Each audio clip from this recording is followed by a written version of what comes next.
What is going on, guys? Welcome back to another episode of the Road to Glory Career Mode. Man, it is good to be back. Just a quick one, obviously. I apologize for the delay between the last episode and this one. As you may or may not know, I did post it on the community section of the channel. My power brick for my Xbox broke this week, and I've been spent the last sort of 5-6 days trying to get the replacement. And so I've been without an Xbox, effectively, and I didn't already have an episode recorded. So I got it on Monday evening, and when you're seeing this, it should be Tuesday. So hopefully, fingers crossed, everything goes well, and I can get this out to you guys at home. So thank you for your patience. As always, you guys are incredible for everything you do. I will touch upon that later on in the live portion of today's video. But let's jump into our second season of Premier League life with Grimsby Town then. And we had a nice little budget to work with in the last episode, as you guys saw it. If you missed it, go back, check it out, see what happened, because there is bits in that you'll need to know in order for this to make sense to you. So, to give you a quick rundown, unfortunately, we couldn't re-sign Mitchell van Bergen or Sergio Ramos to the club on new contracts, so they effectively left for a free transfer. In the time of us doing last episode, we offered them new deals. My assistant went out and negotiated terms with them, trying to get them back into the club. In terms of what happens following that, you'll see it in a couple of seconds, because we go to show you who's re-signed and who hasn't. So Ramos accepted his deal of £49,000 per week to join us again for another year, potentially retiring at the club. And Mitchell van Bergen declined his contract. So Van Bergen will not be returning to Grimsby Town. And I'm quite glad about that, because we have just made the signing. You saw it very quickly appear on your screen a few moments ago of Florentin Barbet, the Leverkusen left midfielder, who we think is Frank Ribery's regen.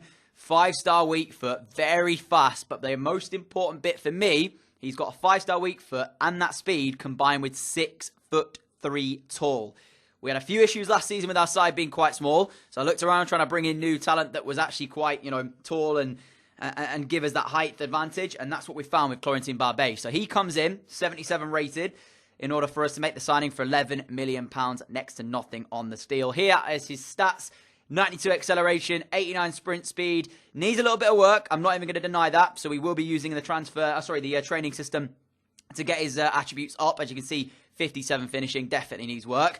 So we will be doing that in due course. But the 6'3" man feels so good to have. In the time of us doing that, we had a renegotiation for an offer for Rodney Janssen, which fell through. We also had an offer here for Robert from Levante.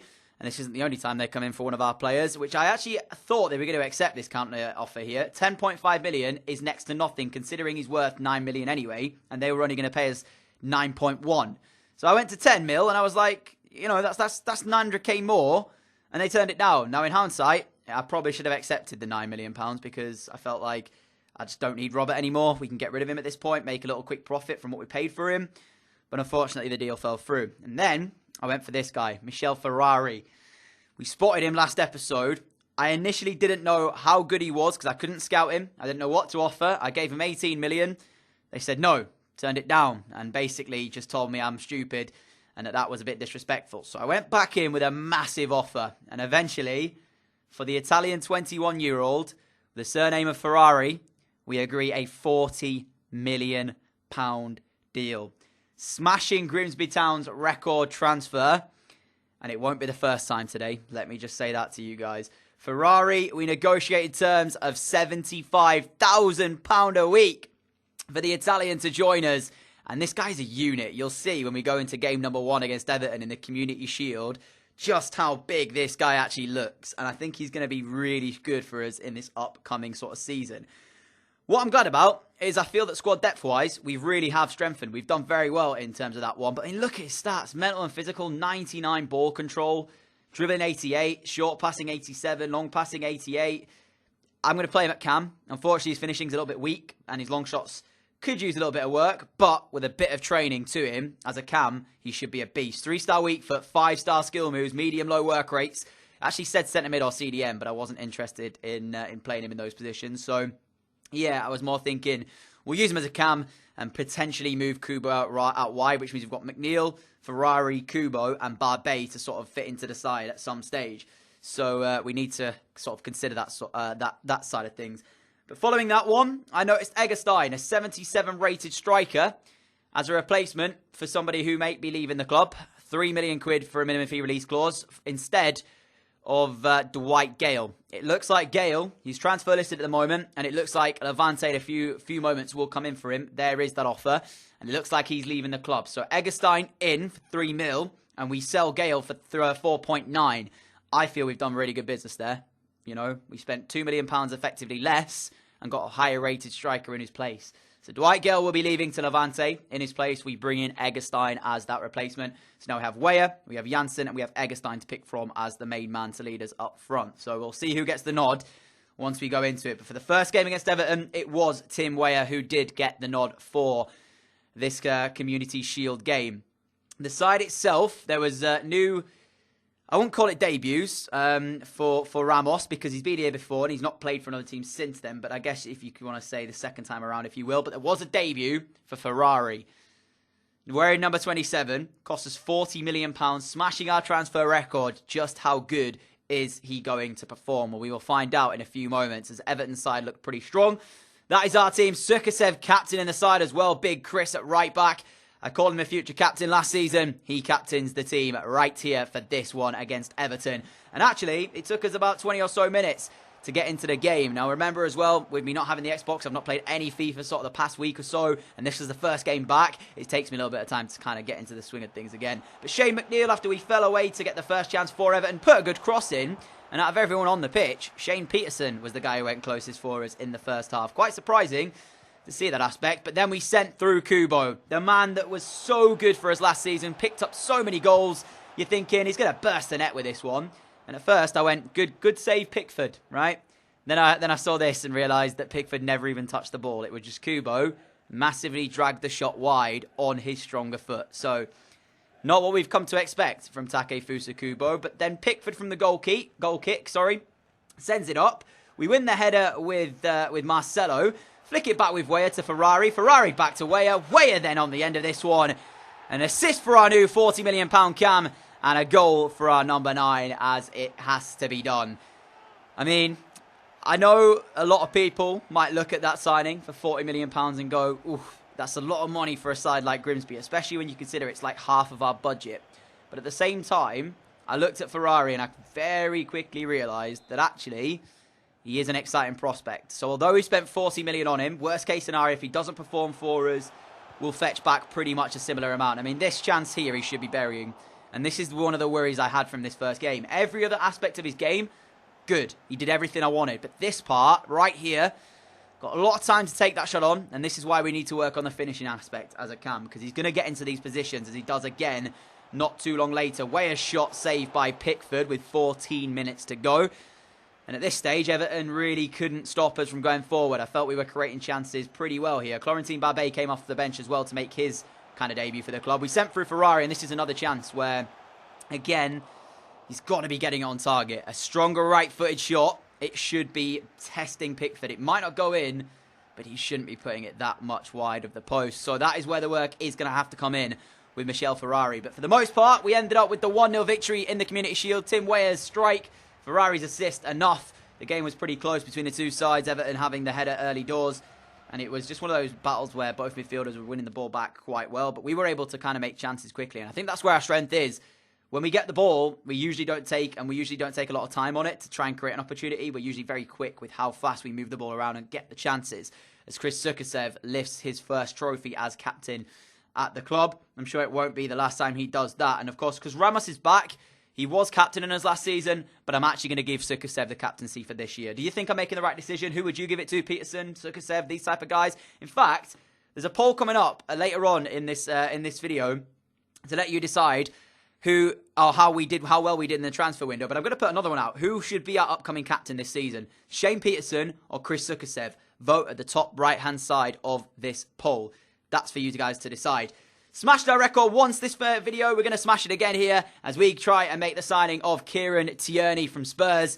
I wanted a new left-back. Felt Marcelo felt a little bit slower than usual in the game against Everton. Got caught out a couple of times down the left-back spot. So I went out, realised I had about 50 million quid left. So I picked up Tierney, £42 million, smashing our record again. And that is it for the post-com section. Do cast your vote on the captaincy though, guys. I'll see you back here in a second. Welcome to the live portion of today's episode, guys. Hopefully you're excited for us to start off the Premier League as we kickstart it with a game against West Ham United at Blundell Park. But first, I want to give you guys an opportunity to rate our transfer window. So at the top right-hand side of this video, there should be a poll, and you guys can vote on how you think we've done in the window. So I'll quickly show you what has gone on then in this first episode of season number, what are we in, 5? 5, possibly? I don't know, actually, at the top of my head. Anyway, second season in the Premier League, we know that for sure. Right, all clubs, the biggest transfer of the window so far, Breland Bolo has joined Arsenal from Sevilla. 85 rated for £73 million. That's a lot of money on their new number, well, I'm going to call him a number 9. I don't think he's wearing number 9, but still, that's a lot. Chiesa going to Chelsea as well, so the top 2 deals in the Premier League for this window. Rafinha to Inter, Dolberg to Man United, another one to the Premier League. Vendel joining Bayern, Batshuayi to Liverpool, Jovic to PSG, and keep tabs as well, because Leicester have let go of a lot of quality players and not really brought in either. You know, up here right now, they've let go of Batshuayi to Liverpool. We continue with Jovic, Akanji, they then let go of Maximiliano Gomez to Real Madrid, another striker that's gone out of their club. Benjamin Pavard leaves as well from Leicester. Tierney is the first player that makes it into the top transfers for us. £42 million we paid for the Spurs fullback. Iheanacho as well going to Leverkusen. We got Ferrari in there as well, £40 million to us again. 82 spent on those two guys. But if you take a look then, you can see what's going on. Who's making who's signing who. And as I said, Leicester letting go of 3 quality players, bringing in Brozovic as one of their new incomings for £24 million. But when you consider how much they've actually earned from the window, it's not good enough from them. Let's take a quick look then at how our transfer window panned out. So first up with the 2 free signings are the 2 centre-backs, Rodriguez Lima and Doyle. Both on a free transfer, of course. Florentine Barbet then joined the club for £11 million from Leverkusen. Ramos returned on the free transfer. Ferrari in for £40 million. Eggestein in for £3 million. That was just because he had a release clause. So worst case scenario, we can get rid of him and make a bit more money than we paid. We got Sykes as well. He's left and joined Fulham. Kieran Tierney's come in for 42, and Dwight Gale has left to Levante. So, up to you guys. I want you to rate our transfer window so far. We've got £9 million left. I'm not planning on any more incomings yet. I'm just going to wait and see what happens with the remaining time from the window, but do rate it. Top right-hand side of today's video on what you believe we did. Did we do well? Did we do bad? Over to you guys to decide that. But without further ado, we're going to jump ourselves into this first game of the Premier League campaign at home against West Ham United. I've gone with this side. Kieran Tierney starts at left back. Nothing wrong with Marcelo. I just wanted somebody a bit younger, a bit quicker in case we need it. And of course, the experience of Marcelo is going to pay dividends in the Champions League. Ramos partners Darfalu, and we'll move into the rest of the team as we go into game. Excited for this. A few new additions in the team. Ferrari starts, Barbet on the bench. I was impressed with him when he came off the bench as well. In the pre-season, well, not pre-season, the Community Shield against Everton. So we'll see if he can make the same impact coming off the bench again. We're in game. And if I remember rightly as well, West Ham's side is not terrible, so this could be quite a difficult afternoon here. Nacho Fernandez captains them. I've seen Mitchell Bijat and Pavlenka as well. You did see our lineup, but here it is in full. McNamee starts as our number 1. Going to retain that spot this season. Sukasev, Darfalu, Ramos and Kieran Tierney. So Tierney the only change from the side that won the league last season in terms of the fullback and defensive side of things. And the only other change as well, Ferrari in at cam. As I said, Barbet on the bench and a couple of other players should we need to use them. So, yeah, only 2 changes from the side that won the Premier League for us last year. And they're actually strengthened as well. It's not like we've had to weaken our side by any means. For West Ham, though, Pavlenka starts in goal. We've got Weiser, Fernandez, Balanta and Lato as the back 4. They've actually lost Issa Diop in the window, West Ham United, so he's not there for them. Weigl in the CDM role, Yarmolenko, Bentaleb, Gomez and Felipe Anderson with Lasagna up front on his own. Felipe Anderson definitely the player to watch in that side. Going to have to make sure we keep him quiet today. And he's up against Sukasev on that left. So our captain today, Chris, I'm expecting big things from our right back, and we are underway then for the second Premier League campaign of Grimsby Town's lifetime. And how are we going to fare? Let's find out. Here is Weah. We'll find McNeil. McNeil looks to now cross the ball. Ferrari's in the box, and Ferrari should have scored. He had 3 really good chances in the Community Shield against Everton and wasted all 3. And here he is again with another big chance. Oh, it's just not falling for him at all here, Ferrari. You know what? He didn't have a bad game by any means against Everton. He just missed the chances, but that is another big one for him. I spoke about him being a bit of a unit as well in the post-con part of the episode, but let's just say this right now. He should be finishing those chances off. Elaine, you're going to steal that ball back. We'll play Kubo, and we'll look to keep hold of the ball, but I can't believe we haven't taken the lead there. Ferrari with a header opportunity, and he puts it narrowly wide as Peterson on a great run. Again, McNeil looking to get the better of Lato down this right-hand side. And Lato does well on this occasion. Chris Sukasev over the free kick. A bit of height from the side now as well with some new additions. There is delivery in. Weah's going to win the flick down as well. Nobody reacting to Weah's flick down though as Kieran Tierney sends it off. And Elaine is going to be dispossessed, but we still keep hold of it as McNeil out wide towards Sukasev again. Chris Sukasev in a really good position. Unable to put the cross in though. He was showing onto his left foot, which is not ideal for Chris. As we find Alenia on the edge of the area of West Ham United. Gets his shot away. Not catching it correctly yet though as Ferrari's going to find Weah. Oh, and Tim Weah tries to turn very quickly and find the finish. But he's put it over the top of the crossbar. Grimsby with some really good chances here. Haven't converted any of them yet. He's so close, is Tim Weah, to finding that top corner. Unbelievable. This is dangerous, this. This is really dangerous. And there's the shot in, and McNamee will save. The aim at the minute is not winning the Premier League. It's about trying to get sort of back into the Champions League again and competing in our first season in that competition. But you can bet your bottom dollar I will do my utmost to make sure we are competitive in the League too. The only issue is that playing Champions League football now is going to be a difficult one alongside playing League football as well. I mean, you can see already here, I'm struggling to really keep hold of the ball very well. But Kubo does brilliantly to win that ball back. And we'll find Ferrari, who's waiting for McNeil's run, and now he finds him. Shane McNeil up against Nacho Fernandez. Well, he's able to actually turn him. What a move that was by Shane McNeil. And he puts the cross in. Pavlenka makes the mistake, and Tim Weah will put it in. Grimsby 1, West Ham 0 from a West Ham blunder. Pavlenka, what is he doing here? I thought the chance had gone when Shane McNeil tried to turn inside of Nacho Fernandez. But then he couldn't do it, so he went back on the other side, brought it back to a really good position, cut it back in the box. Pavlenka makes a meal of the cross, and Tim Weah taps home for his first of the Premier League campaign, giving Grimsby the lead here at home. I mean, up until that point, the game has been very even. So you've got to feel that that's a real kick for West Ham United here, because they should have dealt with that a little bit better. And maybe that now has knocked the wind out of their sails a little bit as Alenia steals it back instantly and looks to drive. McNeil should have made him the run, he didn't. McNeil, the creator of the cross that caused the goal. As again, he looks to try and turn away, and that's going to be a free kick. West Ham will feel they got the ball, but he did definitely come through Shane McNeil in order to get it. And we are now looking at a position, again, of real danger here, as West Ham will have to defend this well. Not a lot of height in the box there, but we are just going to try and lift one in. Back stick is Kubo. Hasn't won it, but it falls for Tierney. Right-footed shot coming in. Falls back to him twice. It's going to go out for a throw-in just before the break. And there's still time for us to create another opportunity here, as we will find Peterson. Peterson finds McNeil. McNeil turns away. Bit of strength from Lato, though, steals it back. That takes us to half-time. 1-0 up at the break. I'll take that every day of the week. Oh, that's brilliant. Look at the run. West Ham trying to play the offside trap, and they've been caught with it. McNeil scores the second of the afternoon here for us. And I tell you what, I really like what West Ham did, but they didn't execute it properly. Watch this. We get the ball here with Peterson. Look at them all coming out of the box there. And as soon as they tried that offside trap, McNeil was in. But the question remains, did they get it right or wrong? The offside flag stays down. Pavlenka comes out, and it's just a finish of real quality from Shane McNeil, who's been doing that for us since way back in Season 1. But I want to check this out really quickly here. As you can see, here is where West Ham United try it. And McNeil, as you can see, is very, very much onside when the ball is... Actually, is he? Yeah, he is number 2. Look at the bottom of your screen right here. Number 2 is playing him onside when the ball is played. And that is the reason why Shane McNeil is on. You can see a couple of the West Ham boys as well do raise their arms in questioning of the referee. But a good decision made by the linesman.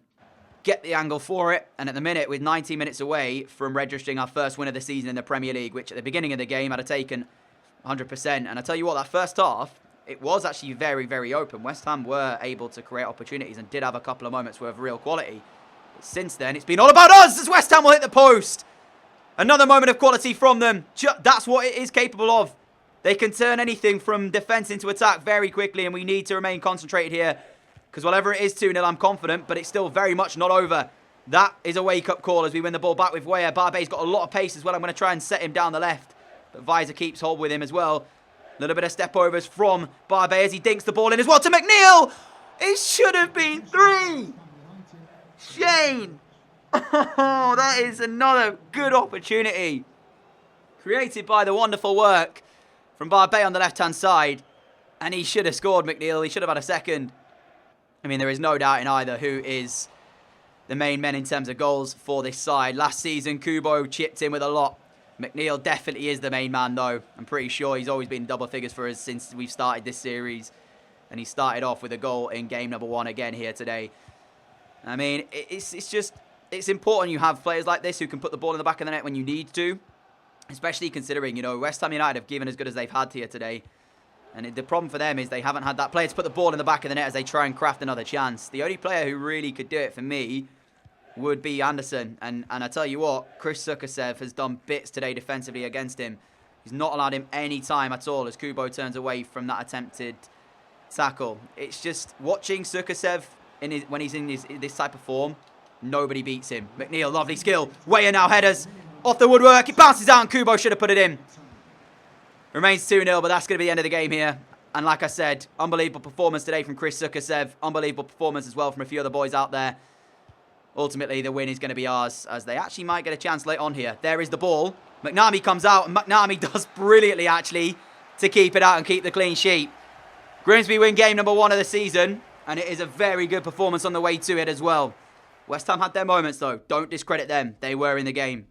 In their match facts show you as well. 1 more shot on target than we had, but we were able to finish it and find the goals here today. Peterson, man of the match performance. Just curious as to what he actually got. An assist. Passes completed, one of the highest in the side. Dribbles completed, again, pretty high too. Tackles 1, hadn't won 1 at all. Nami with 5 saves, Pavlenka with 2. Clearly one goalkeeper busier than the other one. Ferrari with a bit of a poor performance. Only a 6.4 for him. McNeil in there as well. Weah in there too. Great game though for us, and we go on to win it. And that, my friends, is going to be the end of today's episode. Quite jam-packed indeed. A lot of signings, 2 games, a few other things going in as well. Still awaiting the playoff rounds to be done for the Champions League, and then we will find out our fate in terms of our group. Looking forward to that because it's our first time in the competition. You bet your bottom dollar we're going to give it our all. This is how the side is looking then. Weah still up front on his own. We've got Kubo, Ferrari, McNeil, Peterson, Alenia, Tierney, Ramos, Darfalu, Sukasev, and of course McNamee.